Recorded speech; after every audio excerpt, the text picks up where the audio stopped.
Nous sommes, comme vous le savez, sur la doctrine de Christ. Le thème qui nous rassemble toujours, c'est la doctrine de Christ.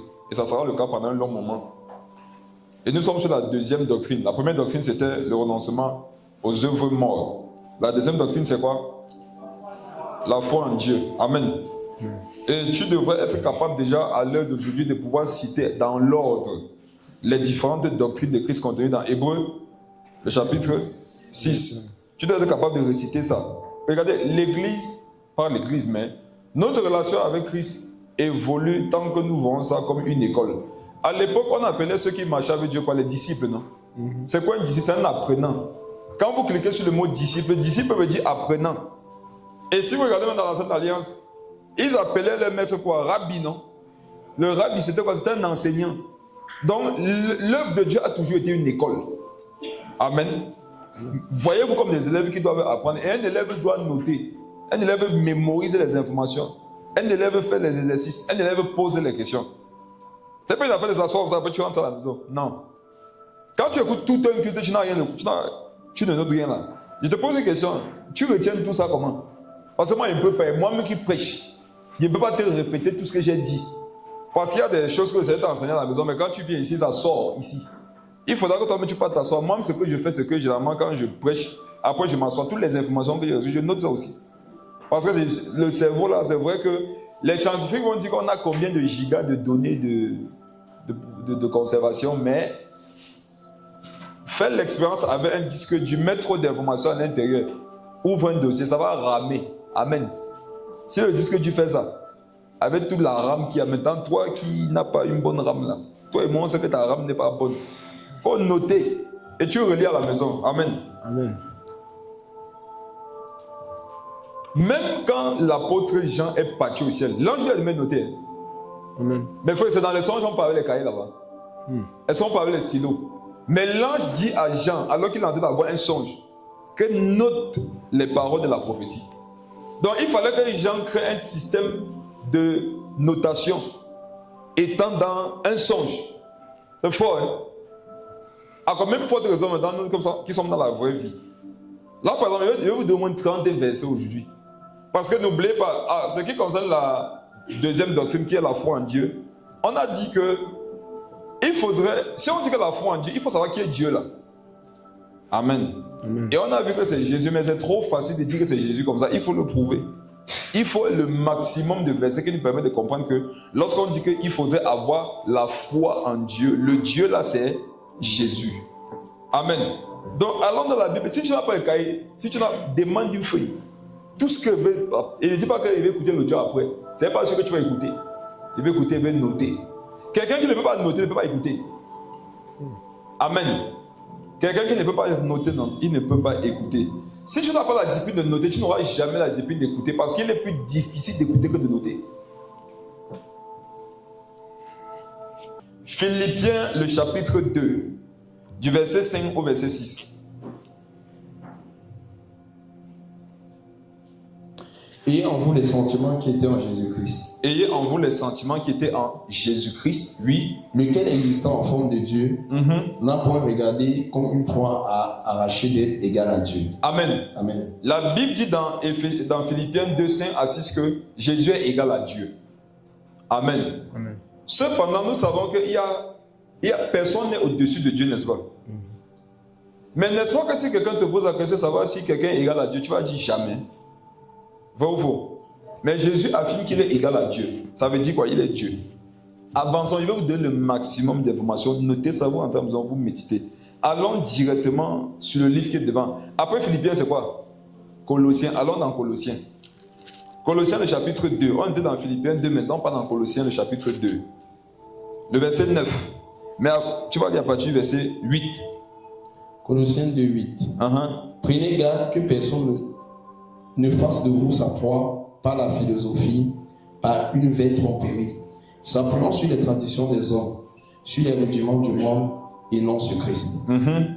Car en lui habite corporellement toute la plénitude de la divinité. Relis le verset 9. Car en lui habite corporellement toute la plénitude de la divinité. La Bible dit que en Jésus habite corporellement quoi? Toute la plénitude de la divinité. Qu'est-ce que ça veut dire? Ça veut dire que quand Jésus était sur la terre, non? il était à 100% un homme. Amen. Il était en même temps à 100% Dieu. Mais dans la partie que vous vous aimez pour être faible dans la foi, c'est de dire que si Jésus a fait tout ce qu'on voit qu'il a fait là, c'est parce qu'il était quoi? Dieu. Or, la Bible nous précise que le Seigneur n'a pas vécu sur la terre comme Dieu.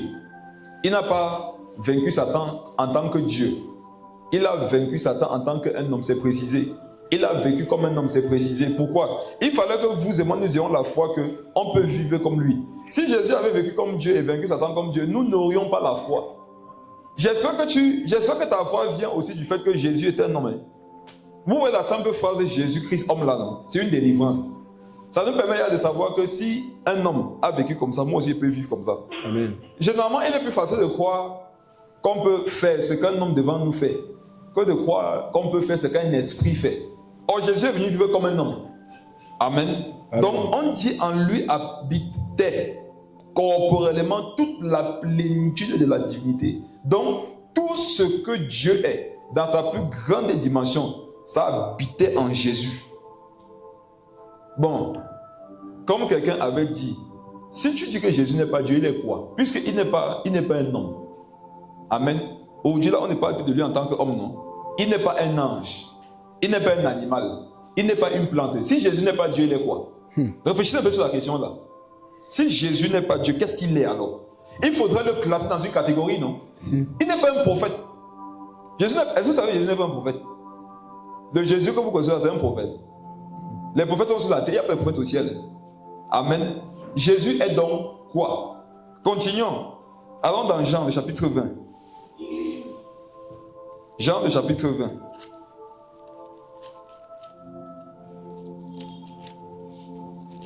À la fin, je vais te donner de réaliser que tout ce qu'on a dit là, ça habite maintenant en toi. Amen. Vous voyez comment toute la plénitude de la divinité a habité en Jésus. De la même façon, toute la plénitude de Jésus habite en nous.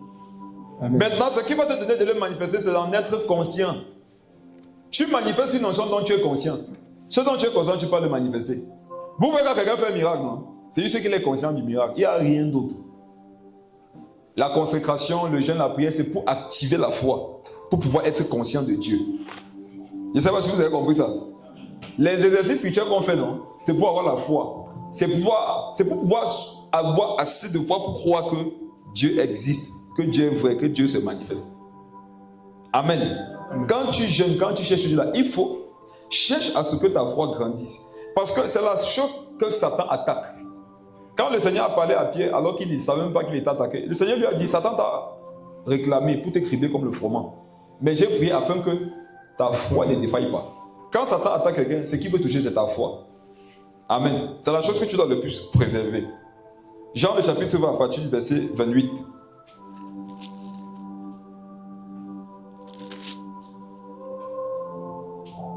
Thomas lui répondit. Non, regarde, il y a à partir du verset 27. Quand Jésus est ressuscité, on a dit aux apôtres qu'il est ressuscité. Qu'est-ce que Thomas a dit? S'il ne voit moi, pas. il est fréquenté. Amen. Je ne suis pas comme toi, Pierre, qui pêchait les poissons. Je ne suis pas comme toi là-bas qui volait les impôts. Là. Moi, je suis un homme intellectuel. Si je ne vois pas, je ne crois pas. Je vais vous choquer après la lecture de ce texte. La Bible, non, au final, je crois que personne ne l'a compris. Si ce n'est celui à qui Dieu a donné de comprendre quelque chose. Vous allez comprendre pourquoi je disais tout à l'heure. Lis à partir du verset 27. Puis il dit à Thomas, avance ici ton doigt. Avance ici ton doigt. Et regarde mes mains. Et regarde mes mains. Avance aussi ta main et mets-les dans mon côté. Et ne sois pas incrédule. Oui. Mais crois. Ne sois pas incrédule. Mais crois. Continue. Thomas lui répondit, mon Seigneur et mon Dieu. Jésus lui dit. Regardez, Thomas n'avait pas les preuves de la résurrection de Christ.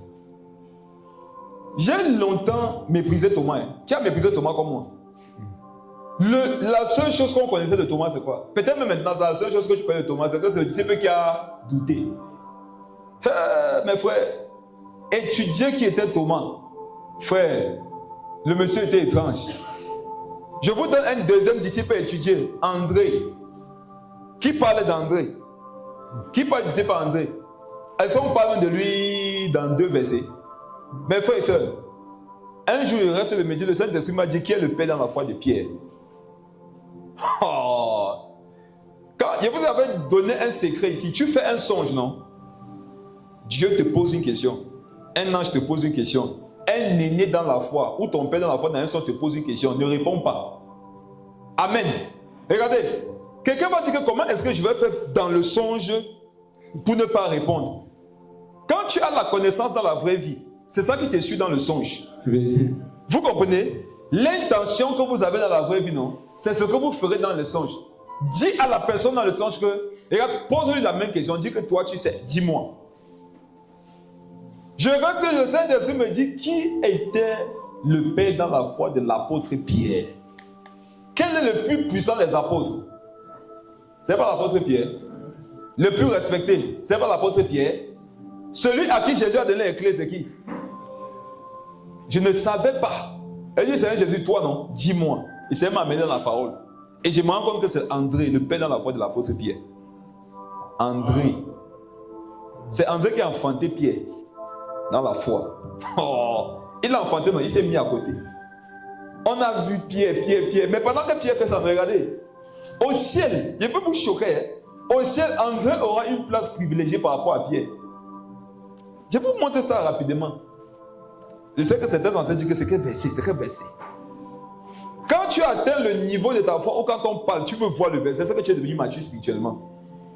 Alors, je vais vous montrer ça rapidement. C'est pas dans le sujet, mais c'est dans le sujet. Généralement, quand tu as la parole, tu vas voir souvent, on a parlé d'un personnage une fois, une seule fois. Parfois, c'est 2 fois. Parfois, c'est 3, 4, 5. C'est pas comme Jésus patron. Hein? Paul. Il y a là. On a parlé de quelques fois. Si tu aimes les profondeurs spirituelles, non, va étudier la vie de ces personnes. Tu vas te rendre compte que ça va trop loin. On parle de... Jésus a combien de disciples? 12, non? Qui a remarqué qu'on n'a pas mis l'accent sur certains? C'est parce qu'il n'y a rien sur leur vie. Et n'est-ce pas que quand tu es toujours derrière ceux sur qui on a mis l'accent, tu perds ce qu'il y a dans la vie des autres? Vrai ou faux? Ce n'est pas tous les jours. Regardez. Quand tu es dans une boutique, causons, hein? Amen. Ça, c'est l'édification par ce que nous voyons autour de nous. Allons dans une alimentation. Généralement, quand on entre dans une alimentation, qu'est-ce qu'on voit? Les grandes alimentations là. Oui, c'est quoi? Donnez-moi les produits qu'on voit. Le riz, de l'huile, spaghetti, le bois pain. de lait. Hein? Là, tu me bois là, les bonbons là. Ah, mais là-bas, il y a le détergent, on a accroché. Ça, c'est ce qu'on voit, non? Mes frères et sœurs, n'est-ce pas que si vous allez dans plusieurs alimentations, vous allez voir plusieurs produits qui reviennent? Je vous pose une question maintenant. Est-ce que vous, combien de personnes parmi vous, depuis que tu es né, tu as vu une boutique où on vend uniquement les produits en or? Qui ici a vu une boutique où on vend uniquement les produits en or? Ça n'existe pas. Est-ce que ça n'existe pas? Ça existe. Ça existe, mais tu n'as pas vu. Pourquoi? Parce que c'est rare. Donc, les choses qui ont de la valeur sont très rares. Quand tu vois, on n'a pas beaucoup cité quelqu'un dans la Bible. C'est l'or, il y a l'or dedans. Celui en train de te dire que celui dont on a beaucoup cité, non, ce n'est pas l'or. Non, je te dis qu'il y a plusieurs types d'or. Amen. Il y a plusieurs types de matériaux précieux. Quand tu regardais le pectoral du souverain sacrificateur, c'était les pierres précieuses, non? Mais l'un n'était pas l'autre. Si tu as l'or, c'est bien, non? Si tu as le diamant, c'est mieux. Amen. Il y a des choses qu'on a beaucoup citées dans la Bible, ça c'est l'or. Mais il y a le diamant. J'espère que c'est que le diamant a plus de valeur que l'or. Mes frères, allez faire ce que j'avais fait. Vous allez voir, vous serez choqués. Cherche un nom qui ne vient pas beaucoup dans la Bible. Étudie-le. Tu vas te rendre compte que c'était un dangereux. Et comment c'était un dangereux? Parce que justement, il était tellement dangereux que même Dieu a préféré cacher son style de vie. Parce que si c'est trop exposé, ça peut rendre les gens bêtes. Alors, dans les évangiles, je vais vous montrer ça rapidement.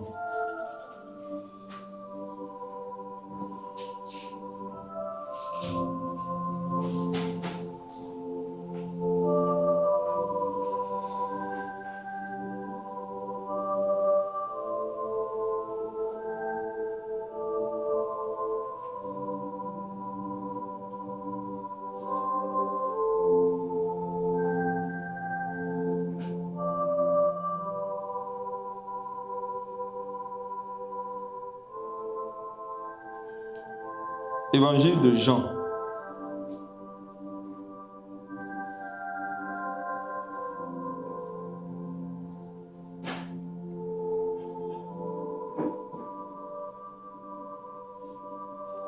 Regarde, note d'abord ça. Je vais vous montrer deux choses sur l'apôtre Jean. Note déjà Jean, le chapitre 6. Jean, le chapitre 6, déjà.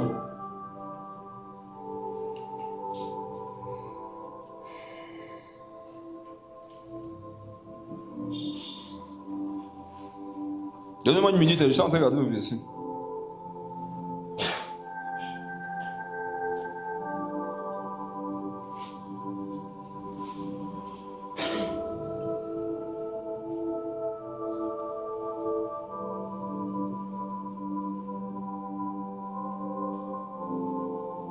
Jean le chapitre 1. Tu as d'abord noté Jean 6, non? Venons dans Jean le chapitre 1. Vous allez voir que ce n'est pas parce qu'on ne parle pas beaucoup de quelqu'un qui n'est pas important. Amen. Et si toi-même tu fais partie des personnes dont on ne parle pas beaucoup, sois calme. Ce n'est pas ça qui détermine ton importance. Jean le chapitre 1, lis à partir du verset 39.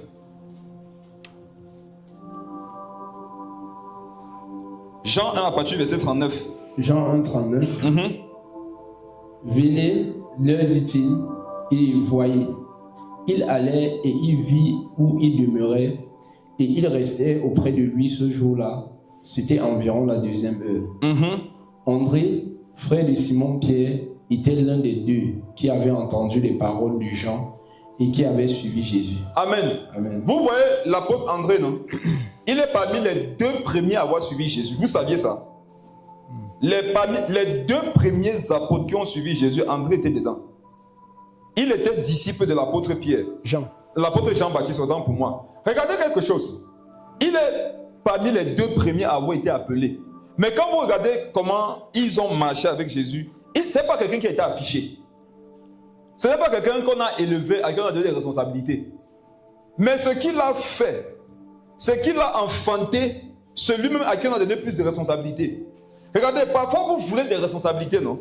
Alors que Dieu vous appelle à enfanter les gens à qui on va donner des responsabilités. Vous comprenez? C'est 2 dimensions différentes. Hein? C'est une chose d'avoir des charges qu'on t'a confiées. C'est une autre chose d'enfanter des personnes à qui on confie des charges. La dimension supérieure, c'est d'enfanter les gens à qui on confie des charges. Donc, il était l'un des 2. Continue. Et ce fut lui qui rencontra le premier son frère Simon. Ce fut qui fait quoi? Qui rencontra le premier son frère. Regardez les précisions. Ce fut André, autant pour moi, qui rencontra le premier son frère Simon, oui.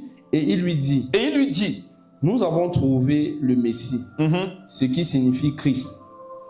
Et il le conduisit vers Jésus. Amen. Amen. Beaucoup ici, regardez, si vous ne lisez pas régulièrement la Bible, vous aurez beaucoup de fausses croyances dans vos esprits. Et il y en a ici, je sais que voici comment vous croyez que Pierre est venu à Jésus. Un jour, il était en train de pêcher le poisson, il ne prenait pas le poisson. Après, Jésus, en train de savoir qu'il a fait pécher, il a dit éloigne-toi de moi. Mais frère, la Bible dit qu'un a semé, non? Un autre a arrosé. C'est Dieu qui a fait croître. C'est André qui a semé et arrosé dans la vie de Pierre. Jésus est seulement venu à la barque pour faire croître. On dit ce fut lui. Ce fut lui qui rencontra le premier son frère Simon. Et lui dit quoi? Il dit, oui. Nous avons trouvé le Messie. Ce qui signifie Christ. Et il fit quoi? Et il le conduisit vers Jésus. Que veut dire conduire quelqu'un à Jésus? C'est le convertir. Conduire quelqu'un à Jésus, c'est le sortir des ténèbres pour l'amener à la lumière. C'est le sortir du monde pour l'amener à Canaan, dans l'esprit. Pour l'amener au ciel. C'est lui qui le conduisit vers Jésus. L'ayant regardé, dit, tu es Simon, fils de Jonas. Tu seras appelé Céphas, ce qui signifie Pierre. Ça, c'est maintenant Jésus qui parle à l'apôtre Pierre, non? Mais vous posez une question. Quand Jésus parle à l'apôtre Pierre, n'est-ce pas parce qu'André l'y a amené? Si. Fais attention, non? C'est pas parce que Jésus parle sur ta vie que tu es arrivé. Avant, Jésus ne pouvait pas parler sur ta vie parce qu'il ne te voyait pas. Qui a fait que Jésus te voit? Mais frère, les gens comme nous, non, on va durer dans la foi et on va finir la foi parce qu'on connaît un peu les principes. On connaît un peu les principes. La séduction, c'est de dire que Jésus m'a parlé, il a changé mon nom. C'est vrai, non? C'est bien. Mais qu'est-ce qui précède de ça? Vous devez généralement dans votre vie avoir la sagesse de regarder ce qui précède vos succès. Amen. Paturel n'est pas là. Il aurait témoigné de ma conversation avec lui aujourd'hui dans la voiture. Je lui disais que, fils, après Dieu, non, et naturellement ton père dans la foi, la personne que Dieu t'appelle à honorer, c'est ta femme. Surtout quand elle a accouché. Tu sais pourquoi? La destruction de son corps révèle un mystère que Christ a appelé le mystère entre Christ et l'Église. Allez lire, vous allez voir que quand Jésus a parlé du mystère entre Christ et l'Église, il n'a pas expliqué. Il a laissé ça, il a avancé. Amen. Il lui faisait comprendre que bientôt on va t'appeler papa Paturel. Pourquoi? Parce qu'il y a une femme qui a accepté que son corps soit détruit. Est-ce que tu sais que chaque accouchement détruit une femme? Je lui disais qu'elle sera mère, non? Mais avec des séquelles. Toi, tu seras père sans séquelles. Fais attention. Je lui ai dit, fais attention. Fais attention. Fais attention. Tu vas être dans une position par rapport au travail de quelqu'un d'autre. Qu'est-ce qu'un père fait pour avoir des enfants? N'est-ce pas un simple rapport sexuel? La suite là, ça concerne qui? Oh, ton nom va changer comme le nom de Pierre. On va dire que tu ne t'appelleras plus, c'est facile, mais tu t'appelleras Pierre. Mais c'est passé par qui? Vous devez répertorier dans vos vies les gens par lesquels Dieu est passé pour changer vos noms. Amen. Vous m'écoutez? Amen. Et je vous dis, veillez devant Dieu à les honorer. Je lui dis, est-ce que tu as déjà réfléchi sur le cadeau que tu vas lui offrir? Est-ce que il a eu quoi? Il réfléchit. Il dit, ce que tu vas lui donner comme cadeau, ça doit être la valeur d'un terrain. Il comprend. Ça veut dire que ça doit être cher, petit. Et je lui ai dit, ce ventre-là, quand il va devenir gros, honore le ventre-là. Amen. Je parle comme un homme spirituel à ce moment. Il dit, honore ce ventre. Il y a plus charnel qu'un homme qui reproche à sa femme d'avoir un gros ventre parce qu'elle a accouché. Il y a plus charnel qu'un homme qui reproche à sa femme d'avoir un gros ventre parce qu'elle a des maladies. Il y a plus charnel que toi. Passons, c'est une parenthèse. Hein. J'étais seulement en train de toucher la porte Pierre, André, pour dire que attention à quelqu'un ici. Amen. Deuxième chose, André, non? Non, c'est le miel. Quand Dieu m'a dit ça, écoutez, quand Dieu te parle, pour une saison de ta vie, non, médite sur la parole qu'il t'a donnée. Dieu ne peut pas me dire qu'André c'est un gars spécial. Moi, je prends une information et je fuis, non. J'avais commencé à fouiller des choses sur André. J'ai vu une deuxième chose. Il ne peut pas tout partager, il vous donne seulement deux. Si ça t'intéresse, tu vas méditer. Toi, que ça va intéresser, reçois les révélations sur André. Amen. Parce que vous aimez bien aller dormir. Les gens, ils ne dorment pas, puis ils vont vous donner. Et c'est ça qui fait que vous ne pouvez pas peser le poids de ce qu'on vous donne. Quelqu'un qui ne travaille pas la parole, il ne peut pas peser le poids de la parole qu'on lui donne, de la bonne parole qu'on lui donne. Va dans Jean 6. Nous tous, on connaît le miracle de la multiplication. Vrai ou faux? Respectez l'apôtre André. Amen. Jean le chapitre 6. Quand Jésus a dit à Philippe, comment est-ce qu'on va nourrir toutes ces personnes? Jean dit André.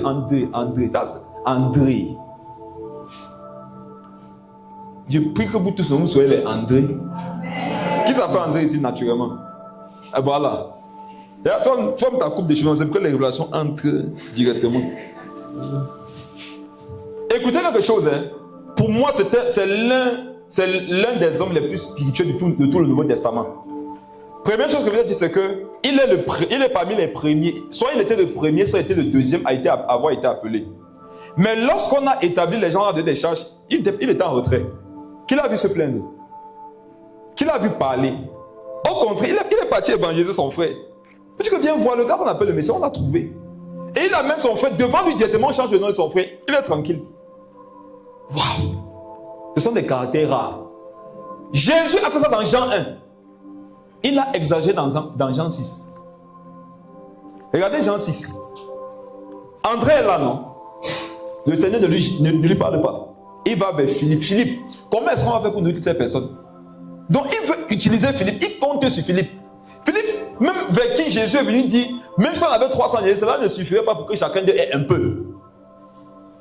Comme d'habitude, Jean veut servir. André, autant pour moi. André veut servir. André veut être utile. Et les gens qui veulent simplement être utiles là, ce sont les gens que Dieu utilise beaucoup. Les gens qui veulent servir Dieu. Les gens qui sont dans les affaires de titrologie, de position. Il y a les gens, eux non, ils veulent que Dieu leur donne une tâche à faire. Ils veulent seulement que Dieu lui donne un travail. C'est qu'est-ce qu'il peut faire pour toi? Les gens comme ça, là, ils sont bénis. Amen. Regardez, on dit, Philippe, lis le verset 7.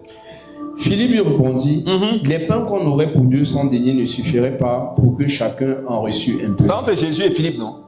André n'est pas dedans. Lis la suite. Un de ses disciples, André, frère de Simon-Pierre, lui dit. Écoutez, est-ce qu'il était au départ dans le projet? Non. Maintenant, il voit qu'il y a un véritable problème qui se pose. Celui-même sur qui le Seigneur compte, il ne fait rien. Wow. Il dit, ok, il faut que j'essaie de résoudre le problème.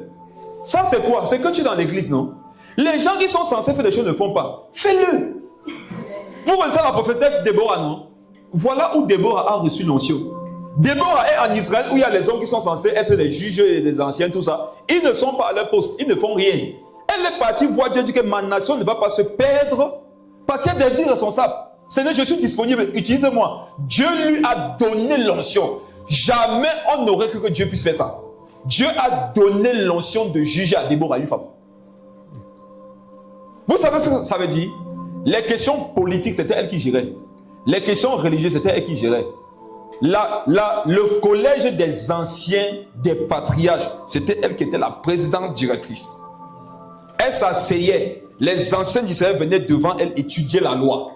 Ils venaient recevoir les instructions qu'ils devaient aller appliquer. Et tu as aujourd'hui la même mentalité qui revient. Des hommes paresseux, incapables de se bouger pour Dieu, qui sont là, ils s'accrochent sur les bêtises selon lesquelles la femme ne doit pas enseigner. La femme ne doit pas faire. La femme, faites. Regardez. Cherchez encore pour aider Dieu. Aider le Seigneur. Amen. André dit quoi? Il y a ici. Regardez l'homme spirituel. Regardez l'homme spirituel. Il y a ici un jeune garçon qui a 5 pains d'auge et 2 poissons. Mais qu'est-ce que cela pour autant de gens? Regardez. Oh, André. Ce que nous on aime retenir ici, non? C'est un peu comme dans Jean aux noces, quand Jésus a multiplié le vin. C'est qu'on retient là-bas, c'est que Jésus a multiplié le vin, non? On ne voit pas Marie. Je peux vous dire une chose. Si Marie n'avait pas intervenu dans les noces là, Jésus aurait multiplié, aurait changé l'eau en vin. Non. André lui dit que regarde, voici un petit ici qui a quoi? 2 pains d'orge. Et quoi? 5 pains d'orge et 2 poissons. Et 5 pains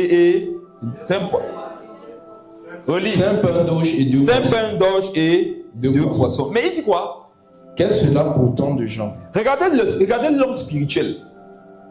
Si André savait que cela, non, c'est rien, pourquoi il montre ça à Jésus? André dit que qu'est-ce que cela, non? Pour nourrir autant de gens. Si tu savais ça, pourquoi tu m'embêtes? André, non, l'homme spirituel. Marie va voir Jésus, elle dit, Seigneur, ils n'ont plus de vin. Elle pose le problème. Femme, qui a-t-il entre moi et toi? Mon temps n'est pas encore venu. Elle se tenait là, dit quoi? Faites tout ce qu'il vous dira. Femme spirituelle. Femme spirituelle. La Marie de la Bible, ce n'est pas la Marie catholique. Hein. C'est 2 personnes différentes. La Marie catholique, c'est quelqu'un qui est toujours dans les carrefours à Yaoundé. Comme ça, elle ne bouge jamais. La Marie de la Bible, c'est une femme spirituelle. Amen. Qui avait besoin elle-même d'être sauvée. Qui a enfanté Jésus-Christ homme. Maintenant, il y avait ce qu'ils disent là. André, ici, était une manifestation d'Abraham. Abraham n'avait jamais vu le miracle de la résurrection. Dieu lui a dit, donne-moi ton fils en sacrifice. Il est parti donner son fils. C'est dans Hébreu, des milliers d'années après, qu'on nous explique qu'en fait, non. Quand Abraham partait donner son fils, il était prêt à... Quelqu'un m'a posé la question de savoir, est-ce qu'il savait que Dieu ne devait pas prendre? Il dit que mon ami, il ne savait pas.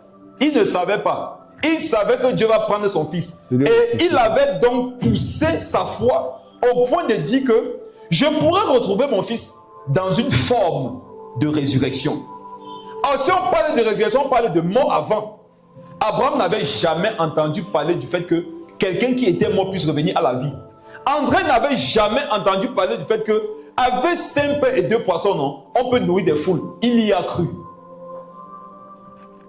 Il dit, Seigneur, voilà 5 pains, 2 poissons, mais ça ne suffit pas. Car il dit que, mais qu'est-ce cela pour tant de gens? C'est une façon de dire que non, ce n'est pas suffisant. Demandez-moi ce que André disait à Jésus. C'est André qui a demandé à Jésus de multiplier.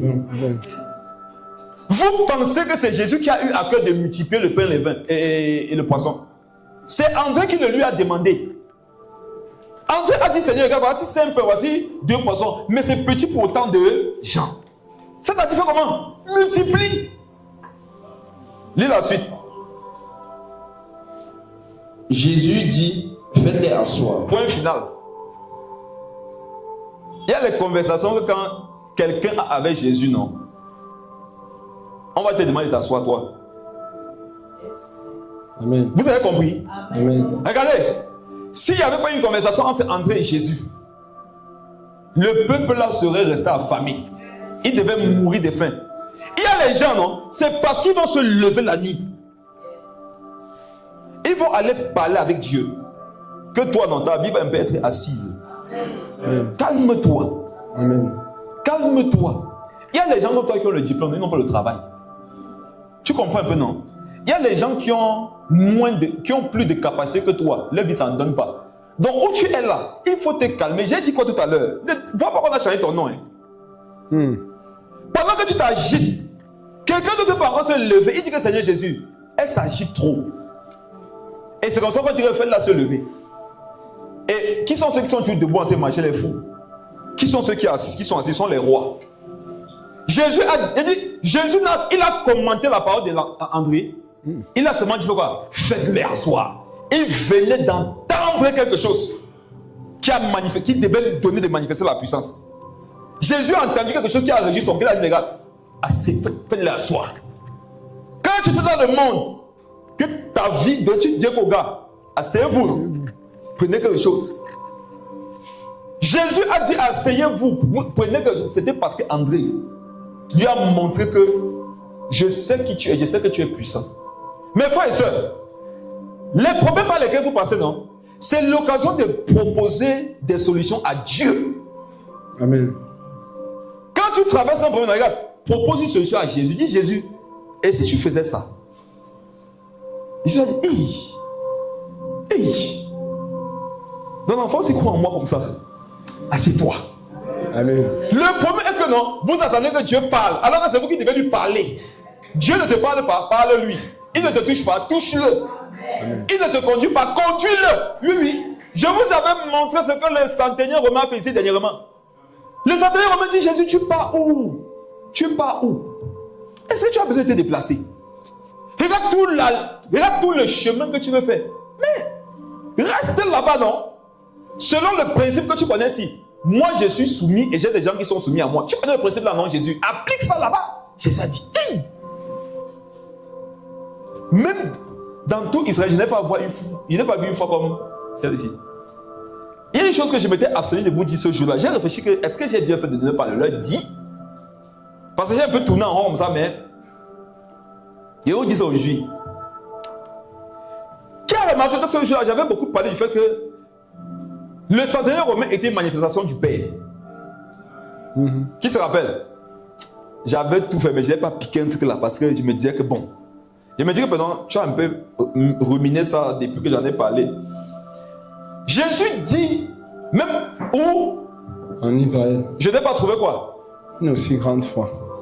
Reprenez ça. Jésus dit quoi? Je n'ai pas trouvé une si grande foi en Israël. En Israël. Et vous posez une question. Jésus vivait où? En Israël.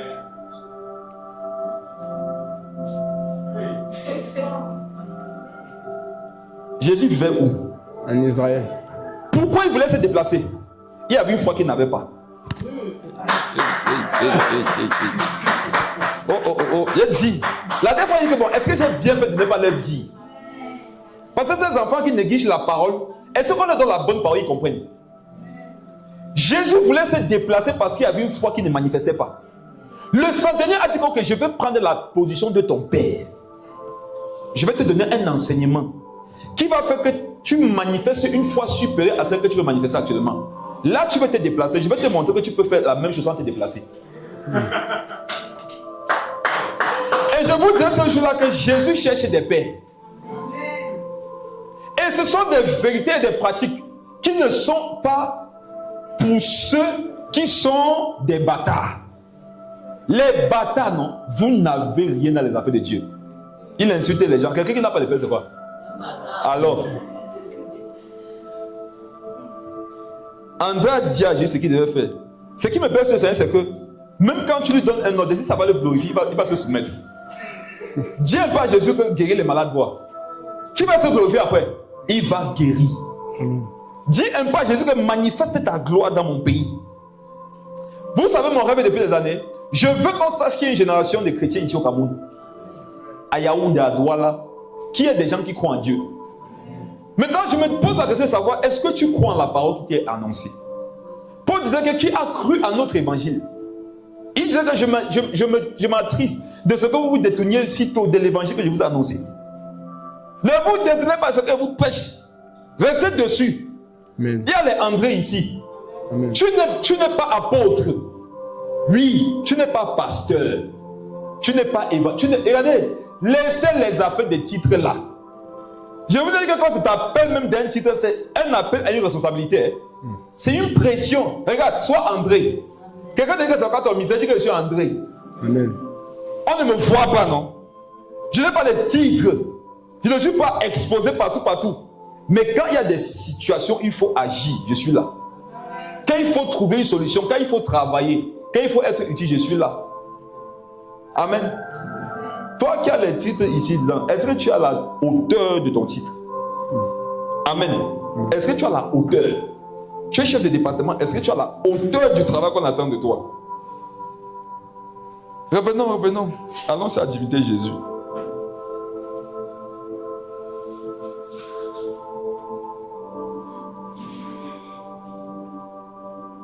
Pourquoi j'étais en train de vous parler d'André? Parce que j'étais en train de vouloir vous parler de Thomas.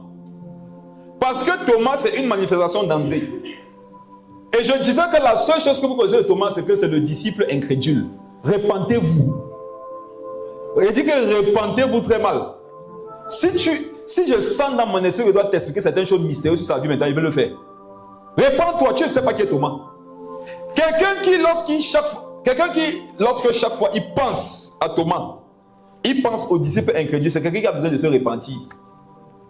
Revenons, on était dans Jean 20, verset 28. Relis ça.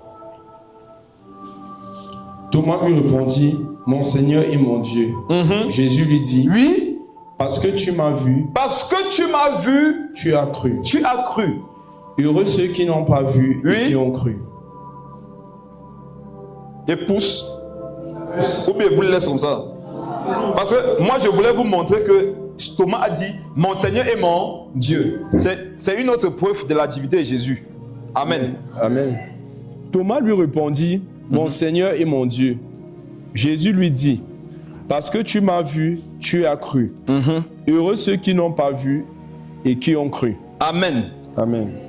Quand on lit ce passage, ça semble nous donner de croire que heureux étaient ceux qui ont cru sans avoir vu, et malheureux Thomas qui a eu besoin de voir avant de croire.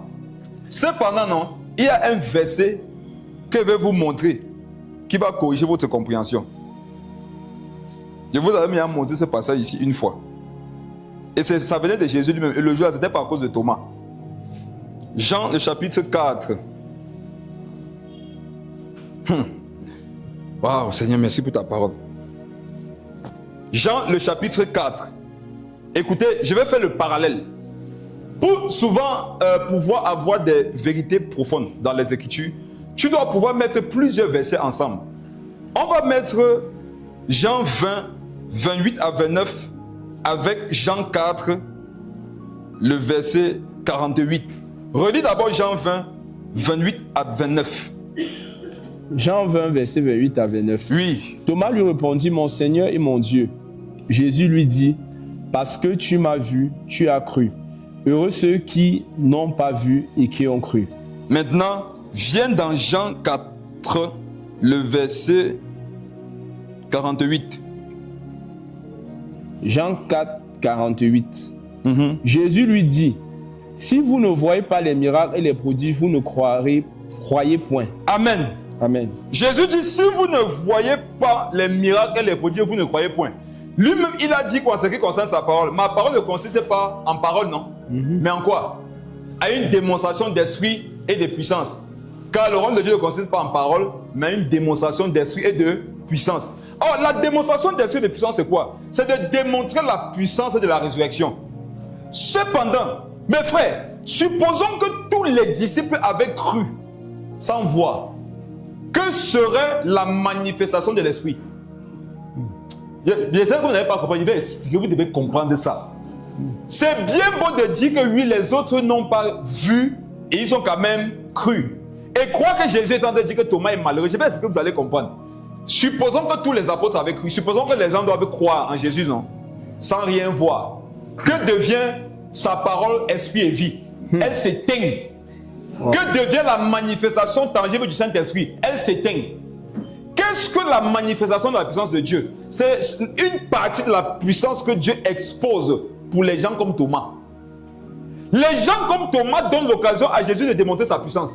Amen. Et quand la puissance de Christ est démontrée, ça glorifie son nom et ça amène les gens à la conversion. Amen. Lui-même, il a dit, si vous ne voyez pas un miracle, non, vous ne croirez pas. Quand Jésus dit, voici les miracles qui accompagneront ceux qui auront cru. Pourquoi il le disait? Il le disait parce qu'il y a deux catégories de personnes sur la terre. Il y en a qui croient sans voir. Et il y en a maintenant qui ont besoin de croire pour voir. Maintenant, je vais vous choquer. Relis ce que Jésus a dit au verset, dans Jean 4 ici. Non, dans Jean 20, le verset 29. Jean 20, verset 29. Parce que tu m'as vu, tu as cru. Oui. Heureux ceux qui n'ont pas vu et qui ont cru. Bon, regardez mes frères et sœurs. Il y a deux catégories de personnes ici. Il y a ceux qui sont heureux parce qu'ils ont cru sans voir. Maintenant, il y a une autre catégorie qui a besoin de croire d'abord. Quel est le qualificatif que Jésus a donné pour ceux-ci? Heureux? Non. Heureux, c'est pour ceux qui ont cru sans avoir vu. Il y a une catégorie maintenant qui a besoin de voir d'abord. Quel est le qualificatif que Jésus a donné? Vous voyez, non? Vous êtes coincés. Mes frères, c'est parlons. Quel est le qualificatif que Jésus a donné pour ces personnes? C'est dans ton esprit que vient malheureux. Jésus n'a jamais dit qu'ils sont malheureux. Je te dis ce que Jésus a dit d'eux.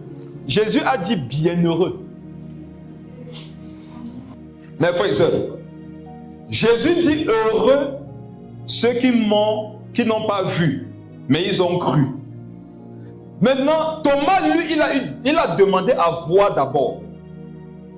Quel est le qualificatif que Jésus a donné ici? Jésus n'en a pas donné. C'est maintenant en fonction de ton niveau de révélation, non, que toi-même tu peux coller un qualificatif à Thomas. Moi, j'ai médité ma Bible un peu, et j'ai vu que Thomas était bien heureux.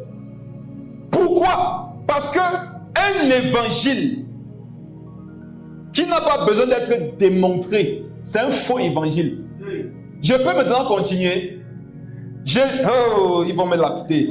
Je peux continuer. En fait, quand on dit que quelqu'un est heureux, ça ne veut pas dire que sa situation est bonne. On est ensemble? Quand je dis que tu es heureux, ça ne veut pas forcément dire que ta situation est bonne. Qui a vu un fou? Est-ce qu'ils ne sont pas heureux? Il rit seul. Rien ne l'amuse, mais il rit. Il est heureux.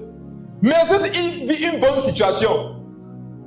Mes frères, Thomas, c'est celui qui a fait en sorte que Jésus montre quoi? Ses mêmes percées. Vous savez c'est quoi les mêmes percées de Jésus? C'est la preuve que voici je suis ressuscité. Il a montré quoi à son côté? Vous savez c'est quoi le côté de Jésus? C'est la preuve que voici je suis ressuscité. Or, il avait déjà préfiguré qu'il devait mourir et ressusciter. Thomas maintenant est celui qui lui a dit que prouve-nous ça, montre-nous. Amen. Si tous les autres, si Thomas avait cru comme les autres, mes frères et sœurs, l'évangile serait une affaire trop triste. Vous comprenez ce que je suis en train de vous expliquer? C'est grâce au Thomas qu'on voit les miracles. C'est grâce au Thomas qu'on voit les signes et les prodiges. Lavez son nom dans votre tête et dans vos esprits. Supposons, mes frères, non, soyons vrais, non? Oui. Supposons que nous sommes ici, il y a les malades. On prêche que Jésus guérit. Et nous tous, on croit. On n'a pas besoin de voir les preuves. Ça peut être l'église des malades. Supposons que nous prêchons que Jésus chasse les démons. Mais nous avons tellement confiance au Seigneur que nous n'avons pas besoin qu'il nous le prouve.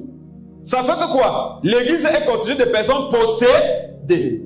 Qui avec moi? Qui comprend? Supposons que Jésus fait les miracles, non? Mais nous, on n'a pas besoin qu'il prouve qu'il fait les miracles. Seigneur, non, tu n'as pas besoin de ça. Nous sommes de ceux qui croyons sans avoir vu. Tu n'as pas besoin de faire. Nous croyons en toi.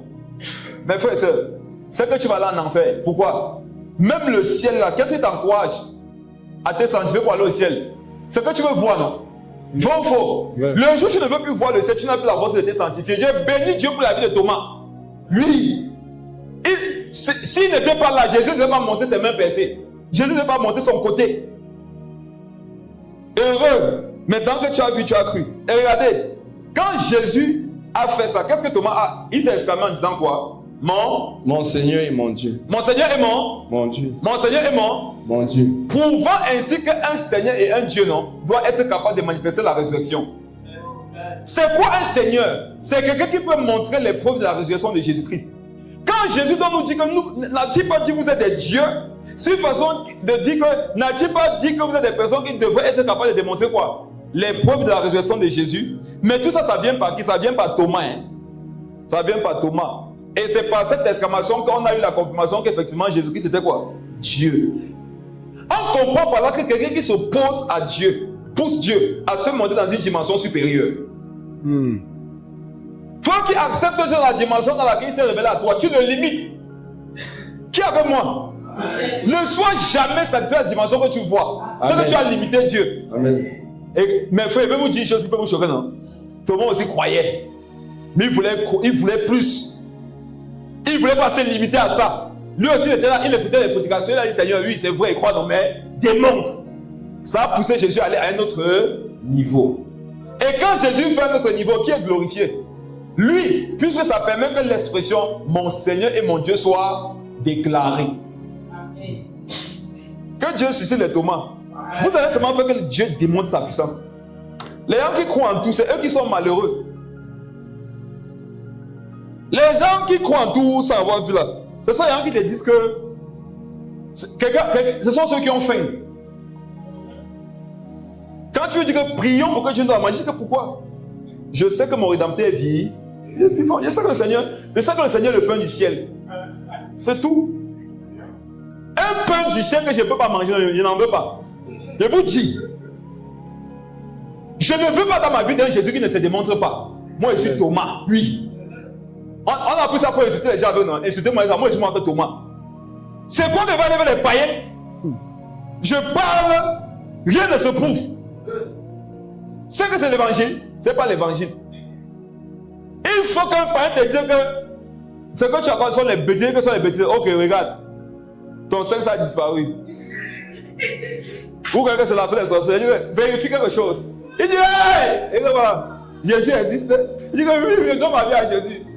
Il dit que vérifie encore, c'est revenu, non? Il dit oui, voilà. Il faut la manifestation de la puissance. Les Thomas donnent à Dieu la capacité de se démontrer dans une dimension supérieure au simple fait de croire. Qui tombe dessus. Je voulais seulement vous montrer que Jésus était Dieu là-bas. Prenons un autre verset.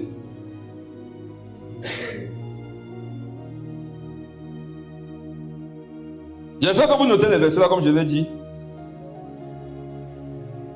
Jean 13, le verset 13. Jean 13, le verset 13. Jean 13, 13. Oui. Vous m'appelez maître et Seigneur, vous dites bien, car je le suis. Reprends. Vous m'appelez maître et Seigneur, et vous dites bien, car je le suis. Ok, maintenant on va mélanger ça avec 1 Pierre 3, le verset 6.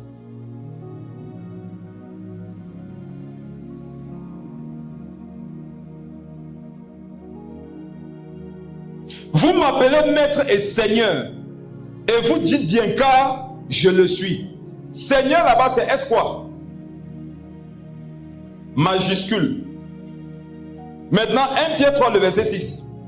1 Pierre 3, verset 6.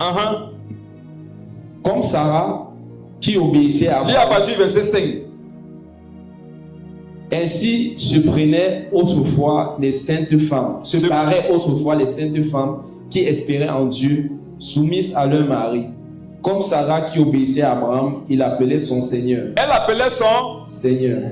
S là-bas, c'est comment? Minuscule, non? Allons dans Apocalypse 7, le verset 14.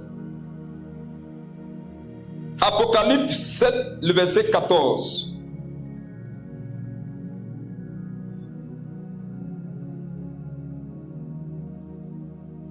Apocalypse 7. C'est l'apôtre Jean qui s'adresse à l'ange. Qu'est-ce qu'il dit? Je lui dis, mon Seigneur, tu le sais. Tu le sais. Ce que je vous disais tout à l'heure. Quelqu'un qui a plus de connaissances que toi te pose la question, ne répond pas. Dis-lui que toi-même tu sais, réponds-moi. Ici, il est question des gens qui parlent à l'ange. Quand il est question de l'ange, Seigneur, c'est comment? Petit S encore. Revenons sur le Seigneur de Jésus. Jean 13, 13. Jean 13, 13.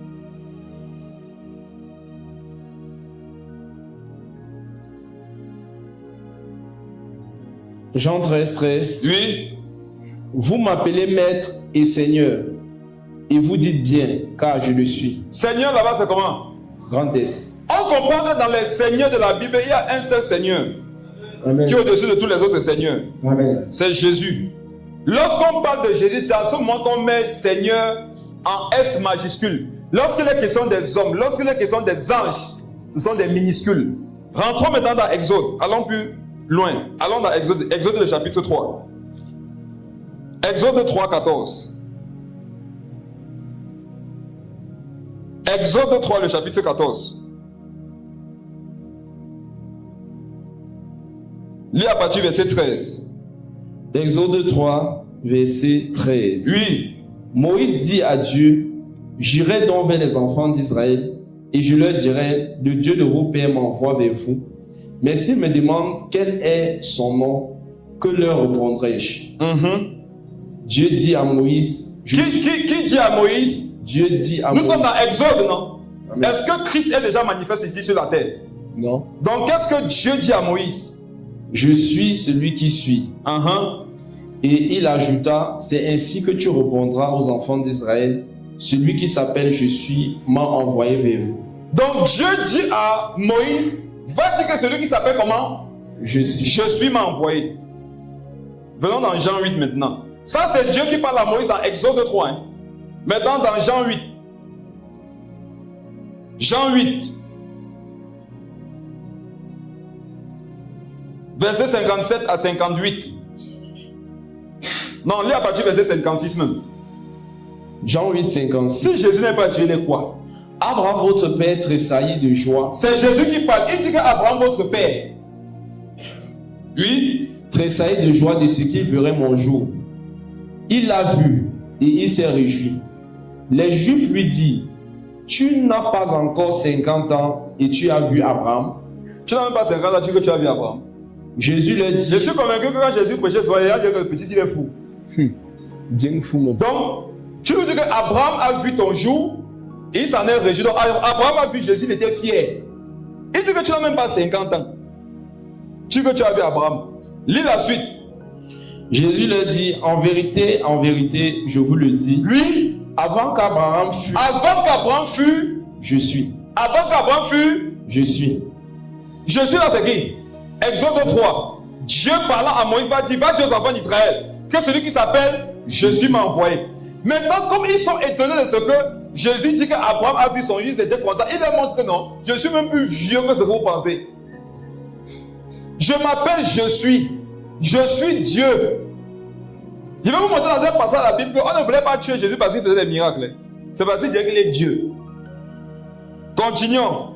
Verset 59, on dit là-dessus, il prit des pierres pour jeter contre lui. Oui. Ils ont voulu le tuer. Il voulait le tuer parce que il a dit je suis. Dans l'hébreu, non? Quand tu dis je suis, tu es en train de dire que je suis Elohim. Je suis Adonai. Allons dans le psaume. Je vais vous donner beaucoup le passage. Rentrez, relis, méditez avec ces versets. Psaume le chapitre 102.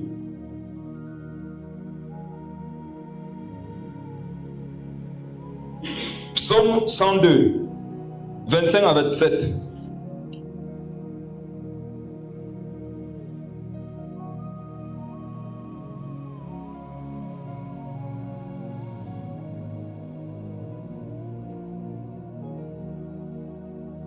Psaume 102, verset 25. Je dis, mon Dieu, ne m'enlève pas au milieu de mes jours, toi dont les années durent éternellement. Continue. Tu as anciennement fondé la terre et les cieux sont l'ouvrage de tes mains. Ils périront, mais tu subsisteras. Ils s'useront tous comme un vêtement. C'est bon. Le verset dit mon Dieu. Il est question de Dieu, n'est-ce pas? Et on dit ici qu'il a créé. Or, dans Jean 1, au verset 1, on nous dit qui a créé? La parole, non? La parole. Et dans Apocalypse 19, verset 13, qui est la parole? C'est Jésus. Regardez, il y a plein de versets qui nous disent explicitement comme ça que Jésus-Christ est Dieu. Il y en a maintenant, pour comprendre que c'est Jésus-Christ qui est Dieu, vous devez faire quoi? Vous devez mettre des versets ensemble. Amen. Amen. Avançons, allons dans Matthieu. Matthieu chapitre 22, à partir du verset 41. Matthieu 22, à partir du verset 41.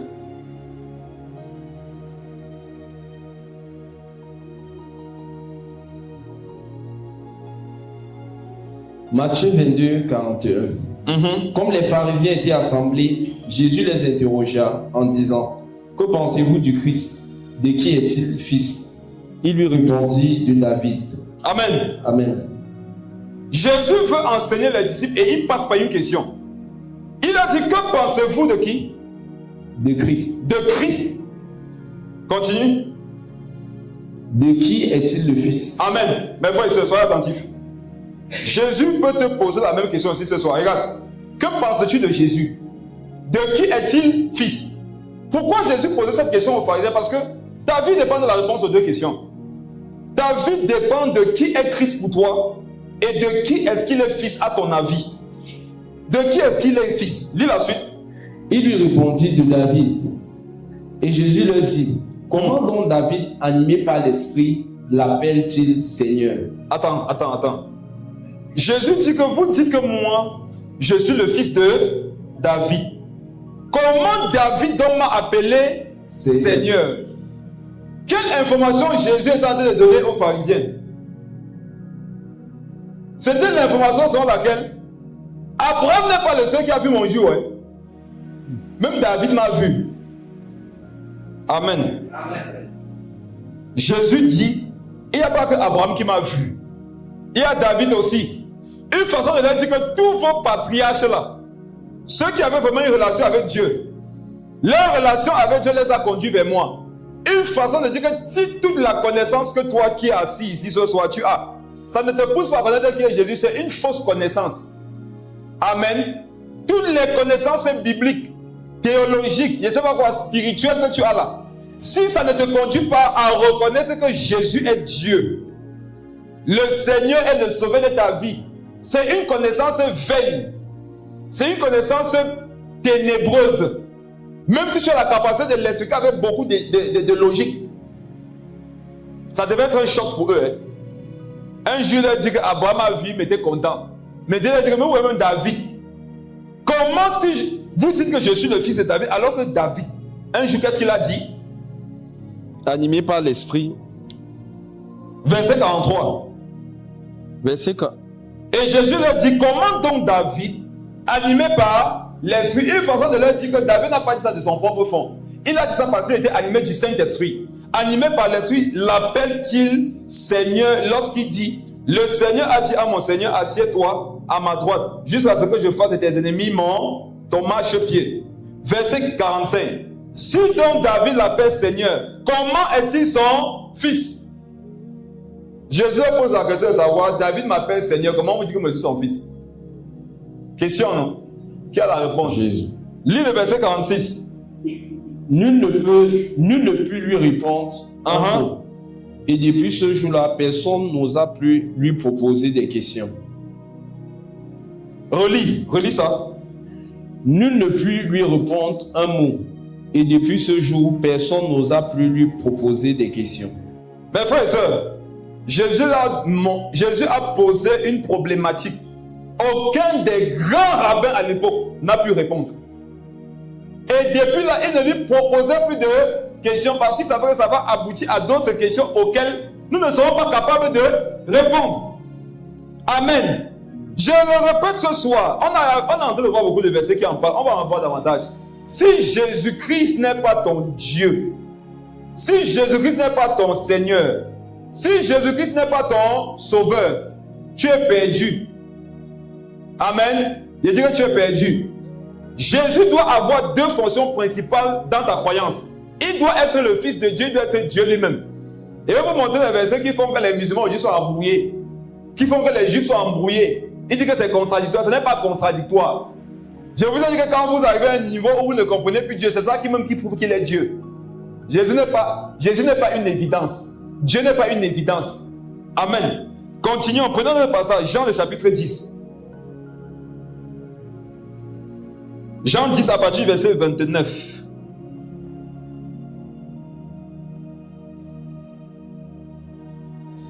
Jean 10, 29 à 30. Mon Père qui me les a donnés est plus grand que tous. Et personne ne peut les ravir de la main de mon Père. Moi et le Père, nous sommes un. Moi et le Père, nous sommes un. Lis le verset 33. Non, le verset 32. Jésus leur dit. Excuse-moi. Jésus affirme en haut que son Père et lui sont un. Maintenant, qu'est-ce qu'il dit au verset 32? Jésus leur dit. Je vous ai fait voir plusieurs bonnes œuvres venant de mon Père. Pour laquelle me lapidez-vous? Les Juifs répondirent. Ce n'est point pour une bonne œuvre que nous te lapidons, mais pour un blasphème. Et parce que toi qui es un homme, tu te fais Dieu. Regardez, Jésus a dit le Père et moi nous sommes un, non? Et ils veulent le lapider, ils disent quoi? Ce n'est pas pour une bonne œuvre que nous te lapidons, c'est pourquoi? Un blasphème. Lequel blasphème? Parce que toi qui es un homme, tu te fais Dieu. Toi qui es un homme, tu te fais Dieu. Si je vous demandais de lire tout le chapitre, où est-ce que Jésus avait dit qu'il était Dieu? Mais eux qui sont des Juifs, comprenant le langage hébraïque, savaient que dire que le Père et moi nous sommes un, non? C'est dire que je suis le Père. C'est pour ça qu'ils voulaient le lapider. Ils étaient tous d'accord que bon, c'est vrai, tu fais les miracles, tu fais de bonnes choses, mais là, aller jusqu'à dire que tu es Dieu, non, c'est pas bon. Et mes frères et sœurs, comment reconnaître l'esprit de l'Antéchrist? La Bible en parle. L'Antéchrist nie le Fils et il nie le Père. Je n'ai pas noté le verset pour partager ça, je veux partager ça plus tard. Comment reconnaître que l'esprit de l'Antéchrist habite en toi? Ce n'est pas que tu as les cornes, hein. Ce n'est pas que tu as une queue, ce n'est pas que tu es rouge avec les griffes, non. C'est que tu réunis le Fils, non? Et tu réunis le Père. Toute religion qui dit que Dieu n'a pas de Fils, c'est une religion diabolique. C'est une religion de l'Antéchrist.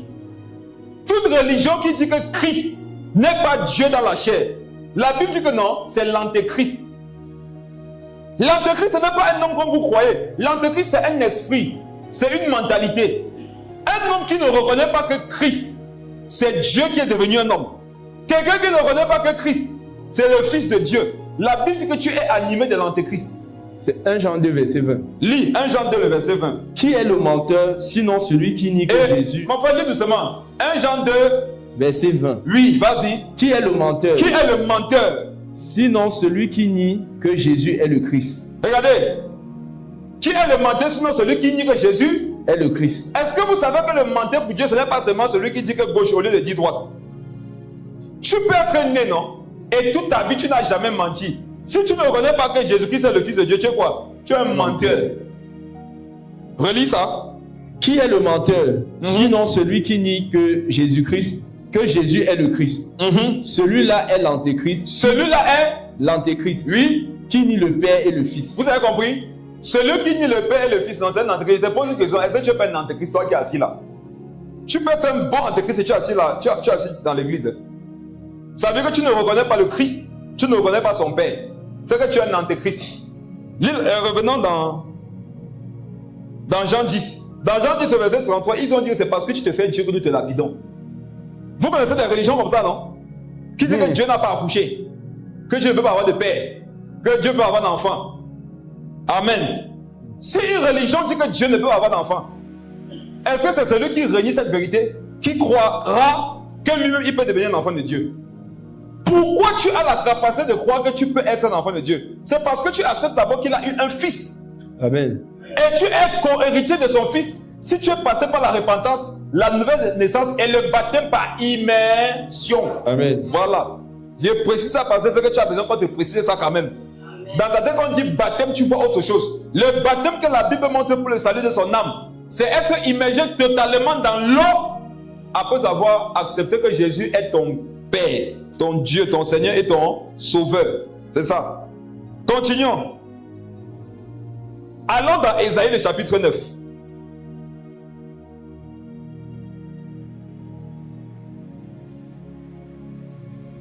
Ésaïe 9, le verset 5. Ésaïe 9, 5. Oui. Car un enfant nous est né, un fils nous est donné. La domination reposera sur son épaule. On parle de Jésus, n'est-ce pas? Amen. Et qu'est-ce qu'on dit? On l'appellera admirable, conseiller, Dieu puissant, Père éternel. On l'appellera comment? Dieu puissant. Dieu est comment? Majuscule. Oui. On parle de qui? C'est pas Dieu. Si. On dit que l'enfant, on va l'appeler quoi? Dieu puissant. Et ensuite? Père éternel. Père éternel. Il y a des gens qui disent que Jésus c'est bon. Il y a des gens qui disent que bon, Jésus est Dieu, mais il n'est pas Dieu le Père, il est Dieu le Fils. Il y en a, vous pensez que si on ouvre le ciel, il y aura 3 personnes. Il y a une personne assise sur le trône, c'est Jésus. Amen. L'enfant là, c'est lui qui est le Dieu puissant, c'est lui qui est le Père éternel. Et rappelez-vous, 1 Jean 5, 20 à 21 nous dit que si le Jésus auquel tu crois n'est pas Dieu le Père, c'est quoi? Une idole. C'est une idole. Ton idole peut s'appeler Jésus parce que tu crois en lui simplement comme le Fils, mais pas comme le Père. Si tu crois que Jésus est seulement le Fils, mais pas le Père, c'est une idole que tu adores. C'est la Bible qui le dit. Lis la suite. Et la domination reposera sur son épaule. On l'appellera admirable conseiller, Dieu puissant, Père éternel, Prince de la paix. Prince de la paix. Amen. Amen. Prince de la paix, ça parle d'un vieux personnage, Melchisedec. Vous voyez Melchisedec, non? Melchisedec, c'est Jésus. Amen. Le grand Melchisedec qui s'est révélé à Abraham, à qui Abraham a payé la dîme, c'est Jésus. Amen. Donc quand tu veux connaître Melchisedec, non? Après connaître Jésus, Melchisedec va se révéler à toi. Amen. J'ai tenté ça dans une dimension, dans le livre des Beaux, je n'ai pas pu finir la méditation. C'était étrange ce qui m'arrivait. Melchisedec, c'est Jésus. Et on dit que Melchisedec, quels sont ses attributs? Il n'a pas de père. Il n'a pas de mère. Il n'a pas de commencement, il n'a pas de fin. Ce sont pas les attributs de Dieu. Pour savoir encore combien de fois Christ est Dieu, il faudrait seulement regarder combien de fois la Bible lui attribue, permettez la répétition, les attributs de Dieu. Amen. Amen. Mes frères et sœurs, j'ai 2 façons de te dire que je suis riche. Amen. Je peux te le dire de ma bouche. Je peux te le démontrer par mes attributs. Amen. Vous savez, moi je crois, j'en parlais aujourd'hui avec Eman et Patuel. Eman est où? Dans nos commentaires, en rigolant, je leur ai dit qu'il y a 4 types de locomotives. Amen. Vous voyez les voitures, non? Il y a 4 catégories. À mon avis, il y a la voiture. La voiture, c'est... c'est comme les enfants de la voiture. Non? La voiture, c'est bon. Ça se bat à démarrer quand même, ça avance de temps en temps. Après la voiture, il y a les véhicules. Amen. Le véhicule, c'est ce qui peut quand même rouler, ça peut avoir la clim. Maintenant, il y a ce que j'appelle l'amatoire. L'amatoire, ce sont les grosses poids. Maintenant, il y a ce que j'appelle le matoire. Le matoire, maintenant, c'est les jetours. Amen. Mes frères, si je viens chez toi, semaine après semaine, première semaine, tu me vas arriver avec une jetour. Deuxième semaine, avec une Ferrari. Troisième semaine, avec une Range Rover. Quatrième semaine, avec une je sais pas quoi. Une Tundra. Est-ce que j'aurais besoin de te dire que je suis riche? Pas besoin. Tu vas déduire par le style de véhicule dans lequel je me déplace que je suis riche. Donc je peux te dire de ma bouche que je suis riche, mais je peux avoir des attributs qui te montrent que je suis riche. Allons voir les attributs, non, qui sont collés à Jésus, qui montrent que c'est lui qui est Dieu. Les gens disent que montrez-nous, Jésus a dit qu'il est Dieu, montrez-nous. Il l'a non seulement dit, mais les attributs qui le constituaient nous prouvent que c'est lui qui est Dieu. Allons voir ça. Commençons dans Jean 17. Jean a beaucoup parlé de sa divinité. Jean 17, le verset 5. Jean 17, verset 5. Et maintenant, toi, Puis à partir du verset 4. je t'ai glorifié sur la terre. J'ai achevé l'œuvre que tu m'as donné à faire. Et maintenant, toi, Père, glorifie-moi auprès de toi. Même de toi, même de la gloire que j'avais auprès de toi. Non, relis bien le verset 5. Et maintenant, toi, Père, glorifie-moi auprès de toi, même de la gloire. Glorifie-moi auprès de toi-même, de la gloire que j'avais auprès de toi avant que le monde fût. Écoutez, il y a beaucoup de choses qui viennent ici. Jésus dit que ce verset permet de comprendre qu'il était là avant que le monde ne fût. Et il nous dit qu'il y a une gloire qu'il avait avant qu'il vienne sur la terre. Amen. Cependant, à qui Apocalypse disait que la gloire appartient? À Dieu, n'est-ce pas? Amen. La gloire appartient à Dieu. Et on dit qu'il ne la partage avec personne. Mais voilà Jésus qui dit à Dieu, donne-moi la gloire que j'avais au ciel. Il est en train de dire quoi? Je reprendrai ma place. Voilà que par l'attribut de la gloire, Jésus nous prouve qu'il est Dieu. Continuons, Jean le chapitre 20. Jean le chapitre 20. Verset 17.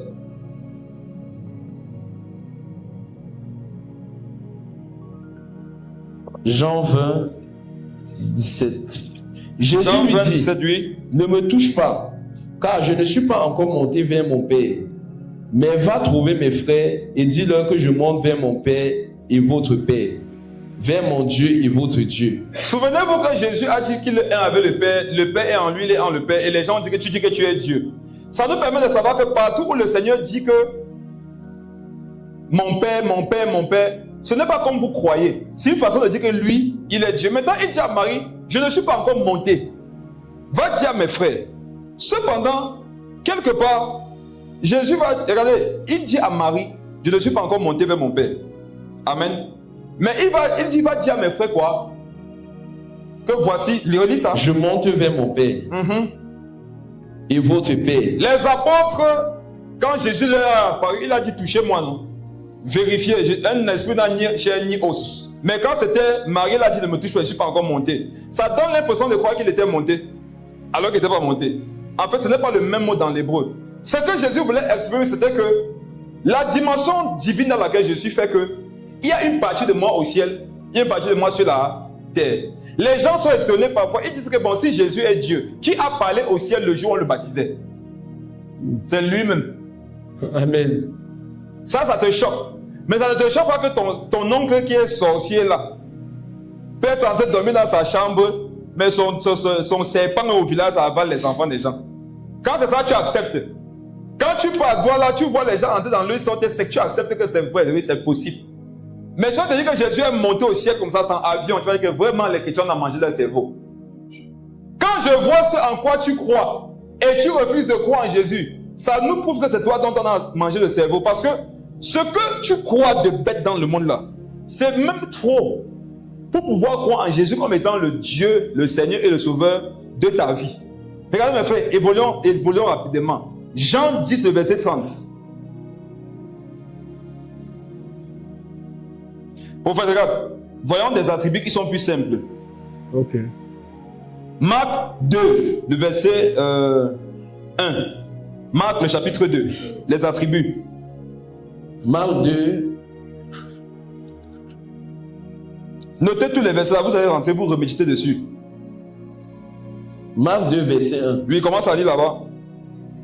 Quelques jours après, Jésus revint à Capernaum.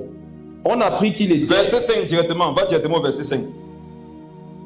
Jésus, voyant leur foi, dit au paralytique, mon enfant, tes péchés sont pardonnés. Lis la suite. Il y avait quelques scribes qui étaient assis et qui se disaient au-dedans d'eux, comment cet homme parlait-il ainsi? Il blasphème. Qui peut pardonner les péchés si ce n'est Dieu seul? Amen. Amen. Les attributs. Jésus dit à quelqu'un, tes péchés, je les pardonne. Et les gens sont scandalisés parce qu'ils savent que qui seul pardonne les péchés? Dieu. C'est Dieu. Mes frères, est-ce que vous et moi ne sommes pas d'accord que seul Dieu pardonne les péchés? Si. Si donc Jésus pardonne les péchés, ça veut dire quoi? Il est Dieu. Point final. Amen. C'est simple, pas besoin d'avoir fait une école de théologie pour comprendre ça. Jésus pardonne les péchés. Or, le seul qui pardonne les péchés, c'est Dieu. Conclusion, Jésus est Dieu. Jean 1, le verset 3. Regardons notre attribut. Jean 1, le verset 3. Jean 1, verset 3. Toutes choses ont été faites par elle, et rien de ce qui a été fait n'a été fait sans elle. Qui a créé le monde? Si c'est demain qui a créé le monde, tu vas me dire que c'est Dieu, non? Alors on dit que qui a créé le monde ici? Elle. Elle, c'est la parole. Lis Apocalypse 19, verset 13. Qu'est-ce qu'on dit là-bas de la parole?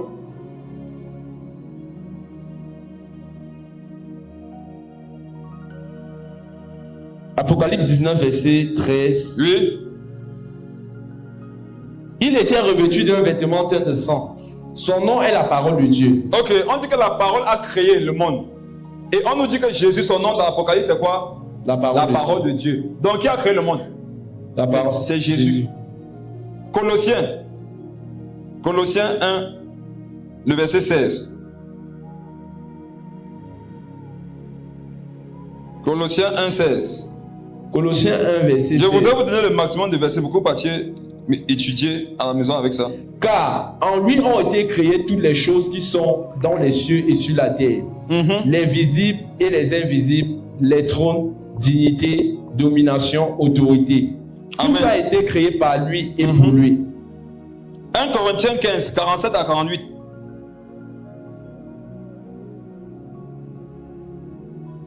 « 1 Corinthiens 15, 47 à 48. »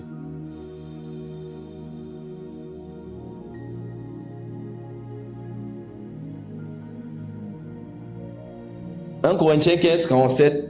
Le premier homme tiré de la terre est terrestre. Le second homme est du ciel. Tel est le terrestre, tels sont aussi les terrestres. Et tel est le céleste, tels sont aussi les célestes.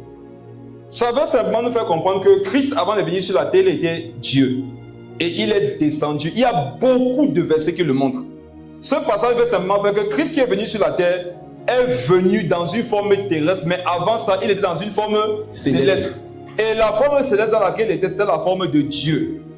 Allons rapidement regarder un autre. Regarde, laissons les attributs. Je vais vous envoyer plein de versets dans le groupe. Il faudra tous les lire. Lis encore Jean 14, verset 9. Ça, c'est évident, on avait vu ça la dernière fois, mais pour que les gens notent. Je veux que vous notiez tout ça. Jean 14, verset 9. Jean 14, Philippe dit à Jésus, montre-nous le Père et cela nous suffit. Jésus lui répond quoi dans Jean 14, verset 9? Jésus lui dit, il y a si longtemps que je suis avec vous et tu ne m'as pas connu, Philippe. Celui qui m'a vu a vu le Père. Comment dis-tu, montre-nous le Père? Ne crois-tu pas que je suis dans le Père et que le Père est en moi? Amen. Amen. Montre-nous le Père. Jésus dit que tu m'as vu. Pour dire que c'est quoi? Je suis le Père. Jean 3, le verset 16. Un verset qu'on aime beaucoup. Jean 3, verset 16. Jean 3, 16. Car Dieu a tant aimé le monde qu'il a donné son Fils unique, afin que quiconque croit en lui ne périsse point, mais qu'il ait la vie éternelle. Car Dieu a tant aimé le monde qu'il a donné son Fils unique. N'est-ce pas quand on lit le verset, on a l'impression vraiment qu'il y a deux entités. Il y a le Père, Dieu, il y a son Fils qu'il a donné. Amen. Amen. Car Dieu, Jean 3, verset 16, qui a donné qui? Dieu. Dieu a donné son Fils. Maintenant, Jean 10. Jean 3, 16 dit que c'est le Père qui a donné son Fils, non? Que dit maintenant Jean 10, verset 18? Jean 10, verset 18. C'est Jésus qui parle au sujet de sa vie. Il dit quoi? Personne ne me l'ôte. Attends. Jean 3, verset 16 disait quoi? Car Dieu a tant aimé Dieu a tant aimé le monde qu'il a donné son Fils. Maintenant, dans Jean 10, verset 10, qu'est-ce que Jésus dit? Personne ne me l'ôte. Personne ne me l'ôte. Mais dans Jean 3, verset 16, on a l'impression que Jésus était comme s'il ne voulait pas mourir. Son Père a dit qu'il va mourir. Jésus dit, personne ne m'ôte ma vie. Qu'est-ce qui se passe? Mais je la donne de moi-même. Je la donne de moi-même. Donc, Jean 10, 18 nous permet de comprendre que c'est Jésus qui a donné sa vie. Amen. Or, dans Jean 3, c'est ce qui a donné Jésus. Dieu. Donc, Jésus est quoi? Il est Dieu. Est-ce que c'est compliqué de comprendre ça? Jésus dit, je donne ma vie de moi-même. Lis la suite du verset 18. Je la donne de moi-même. J'ai le pouvoir de la donner. J'ai le pouvoir de la donner. Et j'ai le pouvoir de la reprendre. J'ai le pouvoir de la reprendre. Tel est l'ordre que j'ai reçu de mon Père. Amen. Amen. Quelqu'un va dire que Jésus embrouillait. Jésus n'embrouillait pas. La Bible, c'est un langage spirituel pour les hommes spirituels. Et le plan derrière, c'est de disqualifier les hommes charnels. Amen. La Bible est écrite avec un code. Tu n'es pas né de nouveau, tu ne vas rien comprendre. La Bible, c'est exactement comme les fonctions en terminale. Si on ne t'a pas initié à sa compréhension, tu ne pourras pas. Tu veux comprendre les Écritures, convertis-toi. Il y a des gens qui ne veulent pas de Jésus, disent que la Bible est embrouille. Tu es né de nouveau d'abord quand pour comprendre. Amen. Tu dors avec les femmes des gens, tu veux comprendre la Bible. Tu te masturbes, tu veux comprendre la Bible. Tu bois, tu saoules, tu veux comprendre la Bible. Tu es un sorcier, tu veux comprendre la Bible. Tu es jaloux. Quelqu'un a mis une greffe que tu n'as pas, ton cœur a gonflé, tu veux comprendre la Bible. Regarde, on comprend les Écritures avec l'état de son cœur. Quand ton cœur est impur, tu ne vas rien comprendre des Écritures ici, parce que les Écritures là, c'est esprit, c'est vie. Donc si tu n'es pas esprit et vie comme Christ, tu vas dire que tu ne vas rien comprendre. Jésus dit que tel est l'ordre, ça c'était pour disqualifier les gens. Tel est l'ordre que j'ai reçu de mon Père. Quand tu n'es pas de nouveau, tu vas dire que finalement, il dit quoi?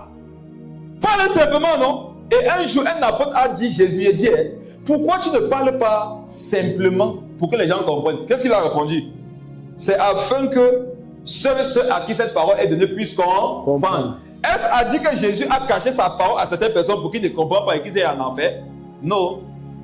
Amen. Amen. C'est quoi? Qu'est-ce qui se passe? Jean 3, verset 16. Jésus donne sa parole à tout le monde. Si tu l'acceptes maintenant, il ouvre ton esprit pour que tu comprennes. Mais si tu refuses, tu ne pourras pas la comprendre. Romains 10, le verset 9.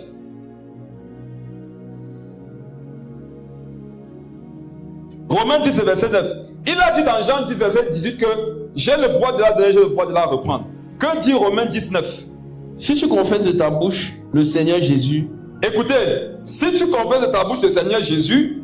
Et si tu crois dans ton cœur que Dieu l'a ressuscité des morts. Parenthèse, toi qui n'as jamais donné ta vie à Jésus, toi qui sais que tu n'es pas encore sauvé, comment savoir que tu n'es pas encore sauvé? Tu es esclave du péché.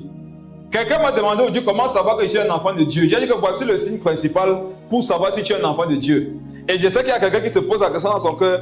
Ça veut dire quoi? Il y a des gens qui sont les enfants de Dieu. Il y a des gens qui sont les enfants du diable. C'est pas moi qui vais te répondre. Ouvrons Jean, 1 Jean, le chapitre 3. Quand parfois tu prêches, les gens croient que c'est toi qui dis. Vous voulez dire quoi? Nous sommes tous les enfants de Dieu. Allons voir ce que Dieu dit. 1 Jean, le chapitre 3.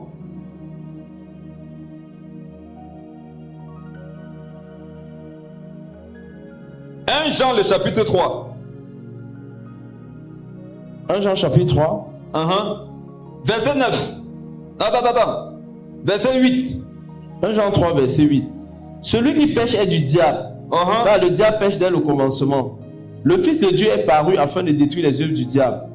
Quiconque est né de Dieu ne pratique pas le péché. Voilà. Parce que la semence de Dieu demeure en lui. Quiconque est né de Dieu ne fait pas quoi? Ne pratique pas le péché. Il ne pratique pas le péché. Pourquoi? Parce que la semence de Dieu demeure en lui. Parce que la semence de Dieu en lui. Comment savoir que c'est né de Dieu? Il ne pratique pas le péché. Lis la suite. Il ne peut pécher parce qu'il est né de Dieu.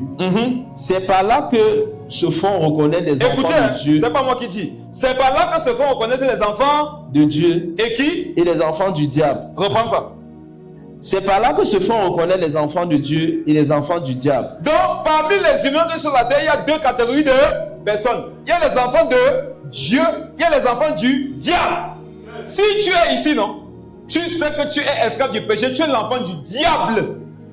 Ce n'est pas une condamnation, hein? Ce n'est pas une insulte. Attends, si tu vois le chien, tu lui dis chien, tu l'as insulté. Non. Un chien qui se plaît, on l'a appelé chien, c'est un chien fou. Amen. Si tu es un chien, tu es un chien. Quiconque pratique le péché, ça veut dire quoi? Tu as remarqué que je veux me sanctifier, non? Je veux faire ce que Dieu veut, mais je n'y arrive pas. Je sais ce qui est bien, non? Je n'arrive pas à le faire. Je me retrouve toujours en train de faire ce que je sais que ce n'est pas bien. Si c'est ton cas, non? La Bible dit qu'il est fils de qui? Du diable. C'est toi qui as dit. Non. La Bible dit que tu es un fils du diable. Et l'œuvre de la croix, c'est quoi? C'est de venir dire aux enfants du diable que regardez, votre père là est en train de vous amener en enfer. C'est un mauvais père. Il te demande de coucher en mariage.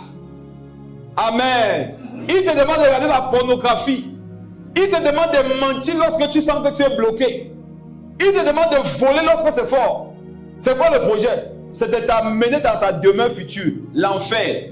Maintenant, moi, Jésus qui suis un bon père, il te dit, donne-moi ta vie. Répands-toi, change de vie.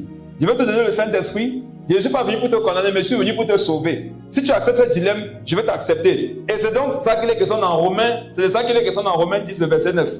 Romains 10, le verset 9. Romains 10, verset 9. Oui. Si tu confesses de ta bouche le Seigneur Jésus. Fils du diable, écoute cette parole. Si tu confesses de ta bouche le Seigneur Jésus. Si tu confesses de ta bouche le Seigneur Jésus. Si tu crois dans ton cœur. Si tu crois dans ton cœur. Que Dieu l'a ressuscité des morts. Que Dieu l'a ressuscité des morts. Tu seras sauvé. Tu seras sauvé. C'est simple, non? Amen. Pourquoi tu vas aller en enfer? Reconnais, confesse Jésus. Reconnais dans ton cœur qu'il est mort pour toi. Reconnais que Jésus-Christ est mort ressuscité pour tes péchés. Tu seras sauvé. Lis la suite. Car c'est en croyant du cœur oui, qu'on parvient à la justice. Et c'est en confessant de la bouche qu'on parvient au salut. Amen. Amen. Donc si tu crois fermement dans ton cœur, tu confesses ça de ta bouche, Jésus va te sauver. Crois que tu es un pécheur qui a besoin du salut. Jésus va te sauver. Déclare-le, dis Seigneur Jésus, je reconnais que je suis un pécheur, sauve-moi. Je ne veux pas rester dans cet état. Parce que ce que derrière ça, c'est l'enfer éternel. Sauve mon âme. Délivre-moi du péché. Délivre-moi de l'esclavage de ce péché dans lequel je suis. Comment reconnaître que tu es véritablement né de nouveau? Tu n'es plus esclave du péché. Et on dit que les chrétiens sont les hypocrites. Ils font comme s'ils ne pêchent jamais. Ils ne pêchent jamais. Ça te fait mal, non? Déchire la Bible et tu boules. La pratique du péché, c'est que je me vautre dans ça. Un enfant, Dieu peut tomber, mais il ne peut pas pratiquer. On a dit pratique, non? Ça veut dire quoi? Ça peut arriver, mais ce n'est pas quelque chose que tu trafiques, que tu prépares.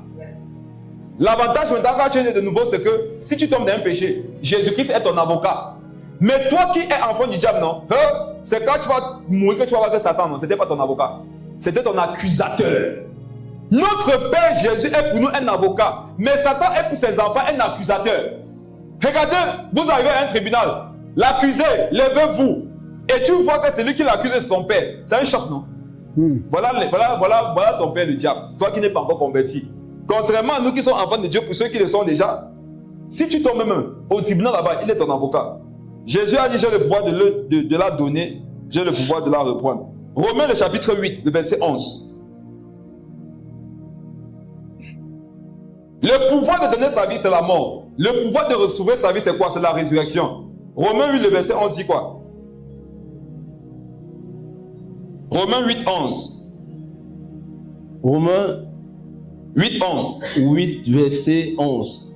Et si l'esprit de celui qui a ressuscité Jésus d'entre les morts habite en vous, celui qui a ressuscité Christ d'entre les morts rendra aussi la vie à vos corps mortels par son esprit qui habite en vous. Si l'esprit de celui qui a ressuscité Christ d'entre les morts, quand on parle comme ça, tu vois qu'on parle de qui? L'esprit de Dieu le Père, non? Vrai ou faux? Mais Jésus a dit que qui reprend la vie, ce n'est pas lui.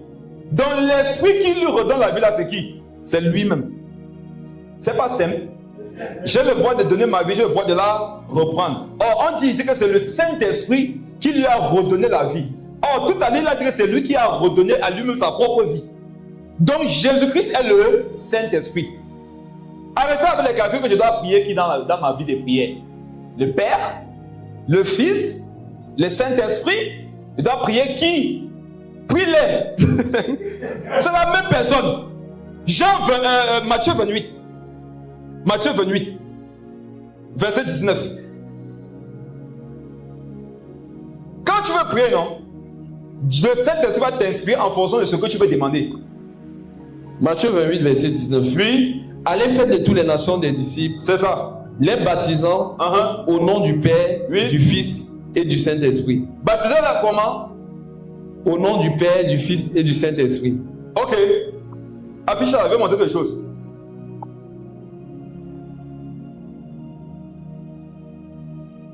Matthieu 28, 19. Allez faire de toutes les nations des disciples. Baptisez là au nom, c'est bon.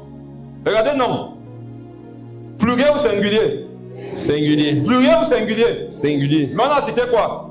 Père, Fils et Saint-Esprit. Si c'est trois personnes, n'est-ce pas, on doit mettre S. Pourquoi on ne met pas S? Parce que les trois là, c'est un. C'est lui qu'on appelle Jésus. Jésus est le Père. Jésus est le Fils. Jésus est le Saint-Esprit. Si je dis Larissa et Grâce, si je veux pas dire qu'elles sont en je vais dire vont, non? Mais si je dis Larissa et Grâce va, Ça veut dire quoi? Larissa, c'est grâce, grâce, c'est Larissa. Amen. Maintenant, il y a plein de versets. Il y a trop de versets qui disent que Jésus est Dieu. Parce que quand je vais commencer à développer la doctrine de la foi en Dieu, il faudra que dans ton esprit, ce soit bien établi que le Dieu dont on parle là, c'est Jésus. Reviens. Donc, allons dans Luc 4, le verset 18.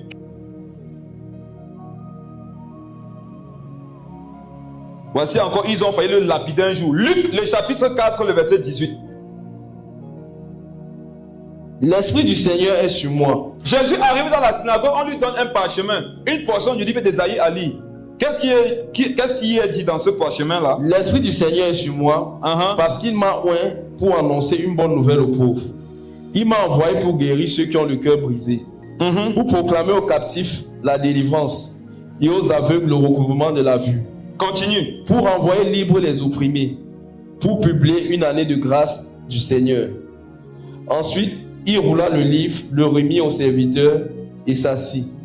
Tous ceux qui se trouvaient dans la synagogue avaient les regards fixés sur lui. Alors il commença à leur dire, aujourd'hui, cette parole de l'écriture que vous venez d'entendre est accomplie. Wow. Et tous lui rendaient témoignage. Ils étaient étonnés des paroles de grâce qui sortaient de sa bouche. Et ils disaient, n'est-ce pas le fils de Joseph? Jésus leur dit sans doute, vous m'appliquerez ce proverbe. Médecin, guéris-toi toi-même. Et vous me direz, fais ici dans verset 28, va directement au verset 28. Verset 28. Ils furent tous remplis de colère dans la synagogue lorsqu'ils entendirent ces choses. Et s'étant levés, ils le chassèrent de la ville et le menèrent jusqu'au sommet de la montagne sur laquelle la ville était bâtie. Amen. Amen. Pour le précipiter. Afin de le précipiter. Mais frère, ce qui s'est passé, c'est que dans Ésaïe 61, tu peux afficher ça. Ésaïe 61, le verset 1 à 2. Là-bas, Dieu avait parlé par le prophète Ésaïe pour dire que je suis Dieu et l'Esprit de Dieu est sur moi. Je viendrai bientôt pour annoncer une année de grâce, pour consoler les gens et tout ça. Donc, Ésaïe, lorsqu'il parlait, il en parlait dans Ésaïe 61, 1 à 2. C'était question de Dieu. Maintenant, Jésus vient, il lit une portion du livre d'Ésaïe qui est censé parler de Dieu et il dit quoi? C'est accompli. Il a dit comment ça s'est accompli? Ça, c'est pas le fils de Joseph. Amen. N'est-ce pas là le fils de Joseph? Il a commencé à développer un certain nombre de choses. Ils l'ont pris pour aller le tuer. Voilà ça, Ésaïe 61, verset 1. C'est le même passage. Mais ici, c'est Dieu qui parlait au travers du prophète Ésaïe. Quand Jésus vient maintenant lire ça dans Luc 4, il dit qu'en fait, ça s'est accompli en moi. Depuis vous lisez ça, non, depuis Ésaïe, vous ne faites que lire. Maintenant, ce que vous lisez là, ça s'accomplit en moi. On comprend par là que si tu es ici, tu as besoin d'une année de grâce, de consolation, tout ça, non? C'est en Jésus que tu vas trouver ça. Amen. Ce n'est pas maman Marie, vierge qui a les enfants. Ce n'est pas Mahomet. Ce n'est pas un Bouddha. Regarde, le seul en qui la vie est intégrée, le seul qui est lui-même la vie, non, c'est Jésus. Tu n'as pas Jésus, tu n'as pas la vie. Donc toi qui dis que je vis ma vie là, si tu n'as pas de nouveau, tu ne peux pas vivre ta vie, tu es en train de vivre ta mort. Change de langage. Mais frère, on va prier et vous disons merci à Dieu, non, à Jésus parce que c'est lui qui est Dieu. Imagine que c'était Satan qui était Dieu. Ceux qui s'amusent à couper tes pieds, couper tes mains, dès que tu mets tes récits, tu te coupes encore. C'est une bonne nouvelle que ce soit Jésus qui soit Dieu et qu'il soit un bon Dieu. Amen. Amen. Disons merci Seigneur parce qu'il est Dieu. Seigneur Jésus, merci parce que tu es Dieu et parce que tu es un bon Dieu. Nous te rendons infiniment grâce parce que nous savons que ta divinité n'est pas venue pour nous condamner mais pour nous sauver. Enseigne davantage sur les profondeurs de ta personnalité, de ton identité, afin que nous soyons délivrés et sauvés comme tu le veux. Père, accorde la grâce de grandir en connaissance, en grandir en humilité, accorde la grâce de grandir en révélation, afin que nous puissions être les disciples auxquels tu nous appelles afin que nous puissions être les disciples que tu nous appelles à être, et que nous puissions chacun pour sa part répondre à la mission que tu lui as assignée avant la fondation du monde. Je te prie d'ouvrir notre intelligence et notre sagesse afin que nous comprenions davantage parfaitement les Écritures. Merci Seigneur Jésus pour cette soirée et que toute la gloire te revienne au nom de Jésus. Amen. Amen. Amen. Merci Seigneur.